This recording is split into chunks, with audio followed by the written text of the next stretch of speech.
Hey there, Latin 2/3 students. I thought maybe I would just put together a short video on looking at our new third declension nouns and how they might work with adjectives.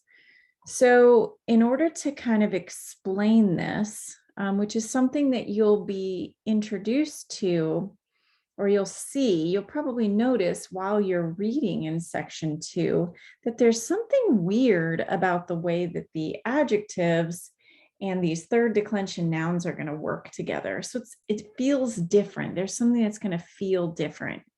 And what we would have been doing together is reading this section and then doing exercise 5. So what I'm going to do is, instead of reading this section and giving you this long video, what I'm going to do is just kind of give you an idea of how these adjectives and third declension nouns are going to work together. And then we're going to look at a few examples, not the whole thing, on exercise 5. Okay, so I would suggest either, if you haven't read this section yet, after this video, go back and read the section and then do the exercise. Or if you've already read the exercise or read the section, then you can go on ahead after this is done and do more of the exercise. Okay, so I'm going to go ahead and share my screen here. And what I want you to see is, let's start with, let's see, I want to be able to write on my screen. So let me just get that set up a little bit, which I know you can't really see on your side, but I can on mine. Okay, so I should have, I have a little pen now that's shown up. Okay, so if you have, actually, let me show you what this page looks like. So if you don't already, there should be a first and second declension adjectives with our little chameleon guy that was on the website that you were supposed to print off and put in your grammar binder. So now, of course, students, you will not have a key, but you will have it filled out, and it should look like this: your first and second declension adjectives. Now, I like to think of adjectives like chameleons. You know, a chameleon, if it's standing in front of something that's green, will turn green, right? If it's brown, then, if the background behind it is brown, then the chameleon will change to brown. So they like to change and morph according to their surroundings. Okay. So what we've learned so far is that when we have an adjective, it will modify a noun. Okay. So it's going to tell you more about the noun. So we've learned things from the very beginning, like many rivers, or a small island, something like that, right? We learned that in chapter 1 and 2. Chapter 2 probably is when we first really saw it. But anyways, our chameleons, or our adjectives, one of the things that's dangerous is to think of them as matching their noun ending. Okay, so we don't really want to use the word matching, although that's probably how you've thought about it till now. When you have an adjective, you put the same ending that the noun has, right? But in reality, it's not really matching the noun ending. What it's doing is it's modifying it. It's telling you more about it, but it's going to modify it. So it's going to morph and change. It's going to modify it in case, number, and gender. Do you see that at the top of the rules to remember? So, sorry, my pen is giving me problems. Here we go. The rules to remember are right here, right? The adjectives modify nouns in case, gender, and number. Okay, and we're going to see how this works in just a minute. The other kind of rule that's on here is that most of the time adjectives will come after the noun unless it's a quantity. Then it tends to come before. Of course, though, we know that word order is not crazy important in Latin, don't we? Okay, so these are the endings These are our adjective endings, right? That we know. Okay, that's a good thing. We want to know these. These are our new third declension noun endings. Any, ace, ace, is, or, ibis, ibis. Okay. Now you've been practicing with these, you've been seeing these, you've been introduced to these third declension nouns. Let's see how these are going to work with an adjective. Now this first one doesn't have an adjective, but we can go on ahead and work on it anyways. We're going to just do the even numbers. Is that what I had planned? Yes, the even numbers. So we'll just do some of them. So nulla nub something ante sol est. See if you can figure out in English what this is trying to say. If you need an extra second, just pause it. All right. So nulla nubes, so no cloud. Now remember, nubes is a weird one because the masculine, or not masculine, I'm sorry, the nominative singular, remember how it can be any ending? Nubes is weird because its nominative singular ending is actually ace. It looks the same as the plural, okay? But we see here, it's a singular, right? No cloud is ante sol, something, before or in front of the sun.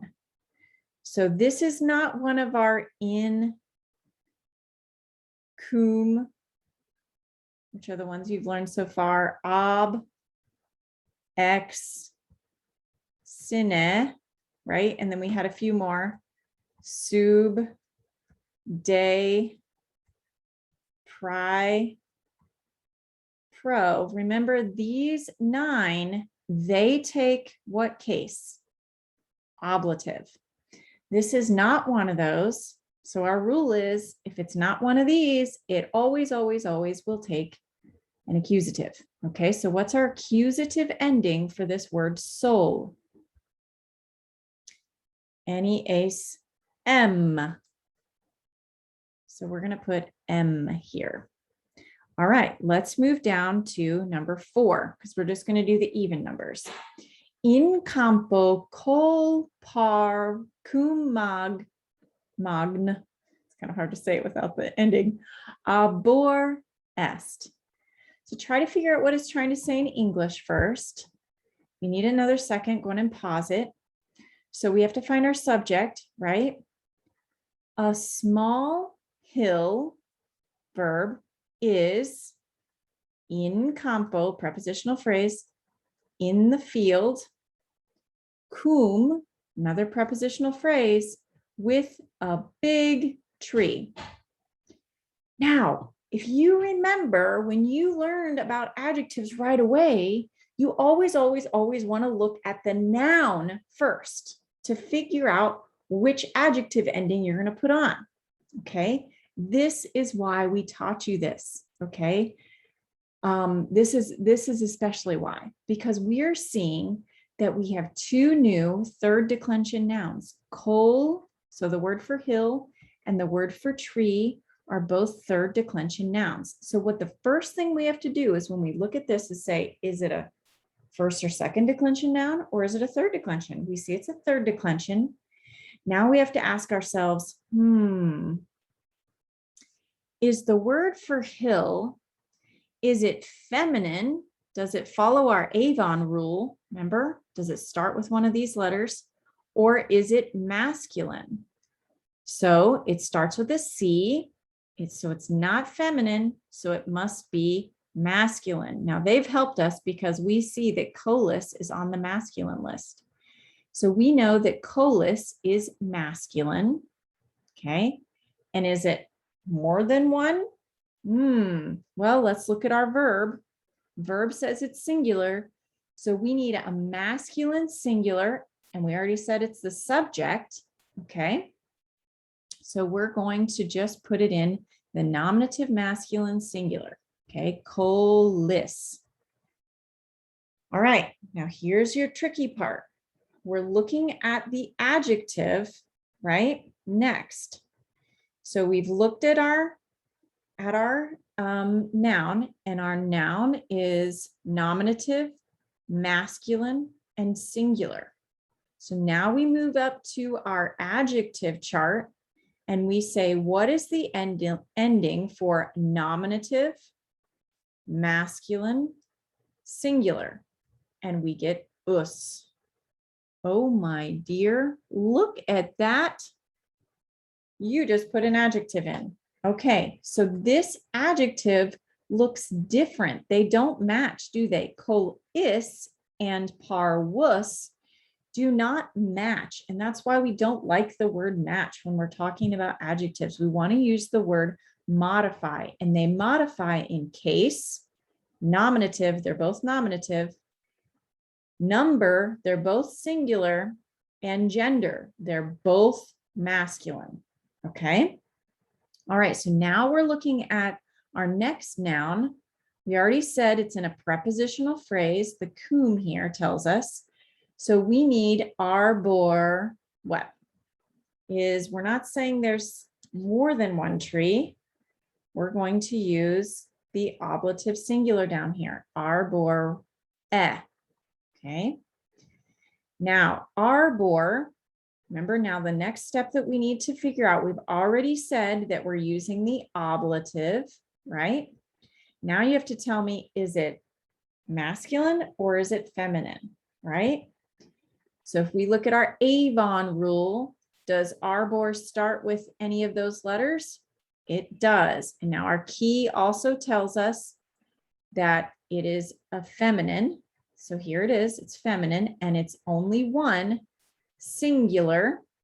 Okay. So now I can go up to my adjective chart and I can find my ablative, go to my feminine, and I want the singular. Okay. So I'm going to put cum magna. All right. We're just going to do one more for the sake of this video. We'll do a plural one. So we're just going to go to number 6 here. Okay. Post campum mont mag sunt. All right. So try to figure out in English what this is saying. If you need another second, go on and pause it. Behind the field, plural, are big mountains. Okay. Mountains is the first word we're going to look at because it's the noun. All right. So not looking at anything else, just knowing that mountains are the subject here. So we're going to the nominative. Mountains are, sorry, I lost my spot. Here it is. Montes. We are in the nominative, plural, so we know it's going to be montes here. Okay. Now, we need to ask ourselves, we didn't have to ask ourselves to figure out what ending from our third declension chart, did we? Because masculine and feminine are the same. But now when we want to put an adjective with it, the masculine and feminine adjective endings are different. So we have to ask ourselves, what gender is mountain? So now if we use our Avon rule, does mountain start with A, V, O, or N? It does not. We also see that mons down here is in our masculine list. So we know that montes, let's just say what we have. We said already that it was in the nominative case, right? We see that it's masculine. Now tell me, is it plural or singular? We need the number. We know because of our verb and because now of our ending that we added on there. And also mont, we see that stem change. right? Because singular is mons, plural is montes, montes. So we have that stem change, okay, which also indicates to our brain that it could be a plural, okay? So we've got lots of things kind of pointing to that. So it's nominative, masculine, plural. So if we go to our adjective chart, we start at the nominative, we go to this masculine category, and we want a plural, okay? So I'm going to write in magni. Now notice again, these endings do not match because match is a no-no word for adjectives. Remember, they modify in what three things? Case, number, and gender. So case, nominative, accusative, genitive, dative, ablative, number, singular or plural, and gender, masculine, feminine, or neuter. Okay. Very good, guys. I want to point out one more thing. That's because we looked at the word moans. Now I'm going to take away all my drawings for a minute because what I want you to see, I need to use my mouse, so I need to click back on this. Remember when we were looking at our third declension nouns that we said that there's something weird about, let me see if I can get my little pen back up. Okay, we said there's something weird about this genitive plural. Remember, it could be either ium or the ending could be right? But we said how we determine which one it is that Latin will use the ium ending when the nominative singular ends in is, right? We had ovis, we had panis, okay, we had colis. There's some of those examples. It'll use ium then, or if you have a one syllable word that ends in S or it ends in a double consonant. Let's look at our word moans, okay? Put your hand under your chin, moans. How many times did your chin move up and down? Moans. It only moved once, right? It's kind of a fun way to think about how many syllables it has. So moans has one syllable. Look, it ends in the letter S. It also is a double consonant. NS is a double consonant, right? It's not a vowel, A-E-I-O-U. It's not one of the vowels.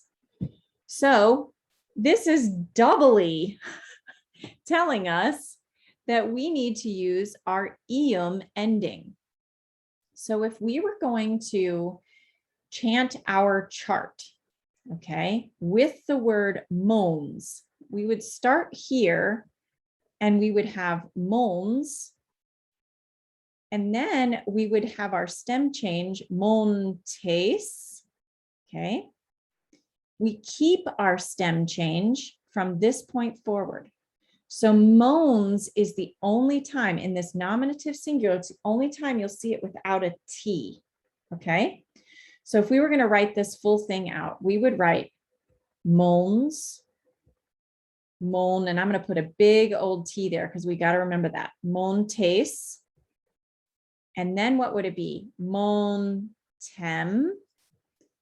Montes. Mon, big T to remember that. T, tis. And then which one did we figure out it was? Montium.